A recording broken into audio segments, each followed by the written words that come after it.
দর্শক বন্ধুরা, welcome back to my YouTube channel. বন্ধুরা, আমার ইউটিউব চ্যানেলে আপনাদের সকলকে স্বাগত জানাই। তো চলুন বিভিন্ন স্বনামধন্য পত্র পত্রিকায় প্রকাশিত কয়েকটি বিশেষ খবর দেখে নেওয়া যাক। আজকের ফরিদে প্রকাশিত বিশেষ খবরটি হল এডিসি কাউন্সিলে ঢোকার দাবি বিজেপির, ক্ষমতা ছাড়া নিয়ে অশান্তি খুমুলুঙ্গে। লোকসভা নির্বাচনে পূর্ব ত্রিপুরা আসনে প্রদ্যুৎ কিশোরের বোন কৃতি সিং দেববর্মার প্রার্থী হওয়া নিয়ে যথেষ্ট জলঘোলা হয়েছে। কৃতি সিং দেববর্মাকে প্রদ্যুৎ চিহ্নে প্রার্থী করতে গিয়ে শাসক দলে বিজেপির সাথে সমঝোতা করেছেন প্রদ্যুৎ কিশোর, সেটা তার দলের নেতৃত্বদের ভিতরেই বিতর্ক তৈরি করেছে। অনেক বাধা বিপত্তি সত্ত্বেও শুধুমাত্র প্রদ্যুৎ কিশোরের ইচ্ছায় শাসক দলের শরিক হয়েছেন তার দল। পাহাড়ে ও এডিসি এলাকায় শাসক দলে বিজেপিকে শক্তি যোগাবার বিনিময়ে অবশ্য তীব্রামতার দুইজন বিধায়ক রাজ্য মন্ত্রী পরিষদে স্থান করে নিয়েছেন। কিন্তু শাসক দলের সাথে সমঝোতায় মথার নেতৃত্বের অনেকেই রাজি ছিলেন না। এই নিয়ে ২৬ এপ্রিল নির্বাচনের আগে মথার অভ্যন্তরে দলীয় কোন্দল চূড়ান্ত আকার ধারণ করেছিল। মথার বেশ কয়েকজন নেতৃত্বের গলায় ছিল বিদ্রোহের সুর। পাশাপাশি জনজাতি ভিত্তিক দুই একটি আঞ্চলিক দল সুর চড়িয়েছিল প্রদ্যুৎ কিশোরের বিরুদ্ধে। এমনকি ওই দলগুলোর তরফ থেকে পূর্ব ত্রিপুরা লোকসভা সংরক্ষিত আসনে প্রার্থীও দেওয়া হয়েছিল। তাছাড়া প্রদ্যুৎ কিশোরের বিরুদ্ধে সিপিআইএম এবং কংগ্রেসের তরফ থেকে দলকে বিক্রি করে দেওয়ার অভিযোগ এনে রীতিমতো কাঠগড়ায় তোলা হয়েছিল প্রদ্যুৎ কিশোরকে। তবে বিভিন্ন কৌশলে প্রদ্যুৎ কিশোর প্রাথমিক কুটচালে সফল হয়ে নিজের বোনকে প্রদ্যুৎ চিহ্নে প্রার্থী হিসেবে রেখে দিতে সফল হয়েছিলেন। ভোট পর্ব নির্বিঘ্নে সম্পন্ন হয়েছে, কিন্তু ভোটের পরই রাজ্য ত্যাগ করে প্রদ্যুৎ কিশোর দেববর্মার বোন কৃতি সিং দেববর্মা। এই নিয়ে মথার অন্দরে সমালোচনা জারি রয়েছে। জনজাতিদের পাশে থাকার দাবি করে তিনি পরিযায়ী পাখির মতো ফিরে গিয়েছেন, এমনটাও অভিযোগ উঠেছে কৃতি সিং দেববর্মার বিরুদ্ধে। ভোটের পরপরই রাজ্য ত্যাগ করায় তিনি কতটুকু জনজাতিদের পাশে থাকবেন সেই প্রশ্ন উঠেছে। অবশ্য ভোট শেষ হয়ে যাবার পর পশ্চিম ত্রিপুরা লোকসভা আসনের প্রার্থী বিপ্লব দেব রাজ্য ছেড়ে হরিয়ানা অবস্থান করছেন। এই ক্ষেত্রে হরিয়ানার প্রভারী বলে তার রাজ্য ত্যাগের বিষয়টি মেনে নিলেও ভোট শেষ হতেই কৃতি সিং দেববর্মার রাজ্য ত্যাগের বিষয়টি মথার নেতৃত্বের অনেকেই মানতে পারছেন না। পাশাপাশি এখন আবার নতুন করে বিতর্ক দানা বেঁধে উঠেছে তীব্রামতার মন্ত্রিসভায় যোগদানের বিষয়টি নিয়ে। মন্ত্রিসভায় মথার দুই সদস্য গুরুত্বপূর্ণ দায়িত্ব পাননি বলে জল ঘোলা হয়ে গিয়েছে আগেই। সেই সময় আসন্ন লোকসভা ভোটের দোহাই দিয়ে সেই বিতর্ক ধামাচাপা দেওয়া হয়েছিল। ভোটের ফলাফল যদিও প্রকাশিত হতে আরও প্রায় ২ সপ্তাহ সময় রয়েছে, কিন্তু এডিসি নিয়ে এবার নতুন করে বিতর্ক তৈরি হয়েছে।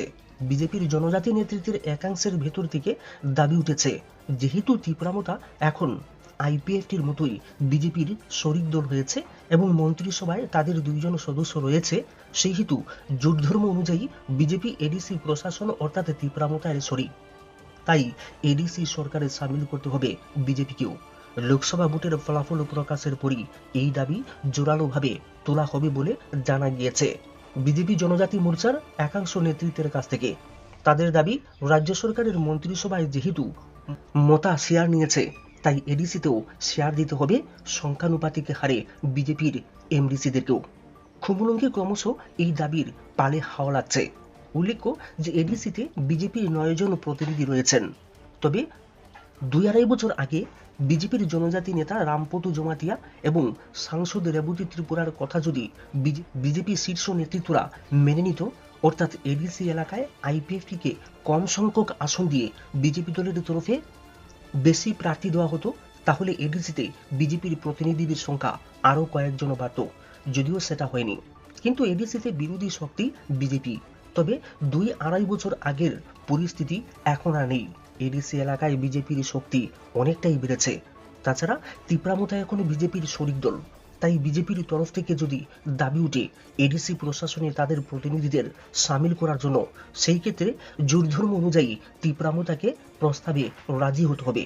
সেই হিসেবে বিজেপির ২ জন নির্বাহী সদস্যকে যদি কাউন্সিলে জায়গা দিতে হয়, তাহলে মথার ২ জন সদস্যকে কাউন্সিল থেকে সরে যেতে হবে। কিন্তু ঝামেলা এখানেই হয়েছে, কেউ দায়িত্ব ছাড়তে রাজি হচ্ছেন না। ফলে কাউন্সিলের সদস্যরাই একে অপরকে সন্দেহের চোখে দেখছেন। গুঞ্জন সহকারে বিভিন্ন ধরনের রটনা তৈরি হচ্ছে। এমনও খবর, বেশ কয়েকজন নির্বাহী সদস্য বিরোধী সিপিআইএম এবং কংগ্রেসের সাথে যোগাযোগ করতে শুরু করেছেন। অপরদিকে শাসক দল এই সুযোগে তীব্রামতাকে দ্বিখণ্ডিত করার চেষ্টা নিয়েছে বলে খবর। বেশ কয়েকজন নির্বাহী সদস্য নিজেদের অনুগামীদের নিয়ে শাসক দলে ভিড়ে যাওয়ারও চিন্তাভাবনা শুরু করেছেন বলে সূত্রের খবর। বেশ কয়েকজন নির্বাহী সদস্য নিজেদের অনুগামীদের নিয়ে শাসক দলে ভিড়ে যাওয়ারও চিন্তাভাবনা শুরু করেছেন বলে সূত্রের খবর। একদিকে কৃতি সিং দেববর্মার রাজ্য ছেড়ে যাওয়ার ইস্যু, অন্যদিকে শাসক দলের সাথে নির্বাহী সদস্যদের যোগাযোগ এডিসি কাউন্সিলে মতাকে সংখ্যালঘু করে দিতে পারে বলেও ধারণা করছেন কেউ কেউ। সেক্ষেত্রে এডিসিতে মতার কাউন্সিল আড়াআড়িভাবে ভেঙে যেতে পারে। আর বেশিরভাগ নির্বাহী সদস্য যদি বিজেপিতে চলে আসে, সেই ক্ষেত্রে দল ভাঙ্গাভাঙ্গির খেলায় এডিসি কাউন্সিল বিজেপি গঠন করতে পারে, সেই সম্ভাবনাও রয়েছে। শিক্ষায় টালবাহানা, গিনিপিগে পরিণত শিক্ষার্থী, হতাশ অভিভাবক মহল। শিক্ষাটা যেন আজকাল একটি বাণিজ্যের রূপ নিয়েছে। সঙ্গত কারণেই সবার জন্য শিক্ষা এই কথাটির সত্যতা নিয়ে প্রশ্ন উঠছে খুব জোরালোভাবে। বিদ্যাজ্যোতি প্রকল্পই এই জল্পনা আরও উস্কে দিয়েছে। শিক্ষার মান উন্নয়নের ক্ষেত্রে সরকারের অবদান কতটুকু তা চোখ বন্ধ করলেও আমরা দেখতে পাচ্ছি। কিন্তু বাস্তবতা হলো, শহরের তুলনায় পুরো রাজ্যে গ্রামাঞ্চলের বিদ্যালয়গুলোতে শিক্ষার্থীর সংখ্যা অতি নগণ্য। তারপরেও যারা রয়েছে তাদের ভিত্তিটা যেন বেজায় নড়বড়ে। পরবর্তীতে তাই যে কোনো কেন্দ্রীয় স্তরের পরীক্ষায় তারা পিছিয়ে পড়ে অনায়াসেই। আর তার জ্বলন্ত উদাহরণ আমরা দেখতে পাচ্ছি বিদ্যাজ্যোতি প্রকল্প, বিশেষ করে গ্রামাঞ্চলে সঠিকভাবে বাস্তবায়নের দুর্বলতায়। আর এইভাবেই আমাদের যুব সমাজ চরম হতাশাগ্রস্ত প্রজন্মে পরিণত হচ্ছে। শহরের স্কুলগুলিতেও যে সার্বজনীন নীতিতে শিক্ষার চর্চা ঘটছে তা কিন্তু নয়। প্রতিটি নতুন বছরই কিংবা নতুন কোনো উৎসবে যেমন নতুন পোশাকের প্রচলন ঘটে মহাসমারোহে, আজকাল ঠিক তেমনটাই প্রায়শই শিক্ষা বিষয়ক নিত্য নতুন কারিকুলাম সিস্টেম ও সেই পরিবেশের সাথে নিজেদের খাপ খাইয়ে নিতে বাধ্য করা হচ্ছে শিক্ষার্থী ও তাদের অভিভাবকদেরকে। বার্ষিক পরীক্ষা হবে কিনা, স্কুলে ভর্তি পরীক্ষা হবে কিনা, নাকি লটারি হবে প্রতিবার, সিবিএসই প্যাটার্ন নাকি টিবিএসই, এইসব নিয়ে প্রায়শই গোলক ধাঁধায় থাকতে হচ্ছে। পাশাপাশি কলেজে অনলাইনে ভর্তি হতে হবে নাকি অনলাইনে হতে হবে তা নিয়েও তৈরি হয়েছে বিভ্রান্তি শিক্ষার্থী এবং অভিভাবকদের মধ্যে। নীতি নির্ধারণী শিক্ষা ব্যবস্থার কষাঘাতে নিষ্পেষিত আজ ছাত্র, শিক্ষক, অভিভাবক মহল। এই রাজ্যে প্রাথমিক শিক্ষা ও উচ্চশিক্ষা ব্যবস্থা পরিচালনা করার মূল দায়িত্ব শিক্ষা দপ্তরের।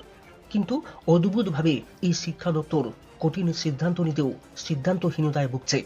তাই দেখা যাচ্ছে তাপদাহে জর্জরিত রাজ্য যখন 37 ডিগ্রি, তখন এক সপ্তাহের জন্য স্কুলে সাধারণ ছুটি ঘোষণা করা হলেও পরের সপ্তাহে 41 ডিগ্রি তাপমাত্রা হলে শিক্ষা প্রতিষ্ঠান বন্ধ থাকবে, এই ধরনের কোনো আগাম সিদ্ধান্ত নেওয়া হয় না। হাঁসফাঁস গরমে যখন গোলকধাঁধায় পড়ে যায় শিক্ষার্থী ও অভিভাবক মহল, ঠিক তখনই রাতারাতি আবার নতুন নোটিশ আসে স্কুল বন্ধ রাখার।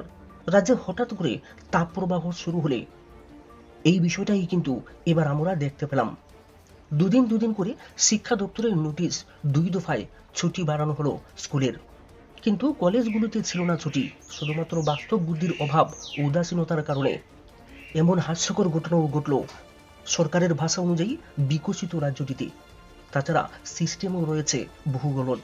দেখা গিয়েছে শারীরিক অসুস্থতার কারণে উচ্চ মাধ্যমিক পরীক্ষায় অংশ নিতে না পারা শিক্ষার্থী, কিংবা কম্পার্টমেন্টাল পাওয়া বা কোনো বিষয়ে ব্যাক পাওয়া, কিংবা সরকারের নতুন নিয়ম অনুযায়ী বছর যাতে নষ্ট না হয় তার জন্য দ্বিতীয়বার পরীক্ষার সুযোগ নেওয়া শিক্ষার্থীরা পরবর্তী পরীক্ষার ফলাফলে কৃতিত্বের সাথে মাধ্যমিক বা উচ্চ মাধ্যমিক সম্পন্ন করলেও মাধ্যমিক পরীক্ষার্থীরা নিজের পছন্দের বিষয় নিয়ে কিংবা সায়েন্স বা কমার্সে ভর্তি হতে পারে না।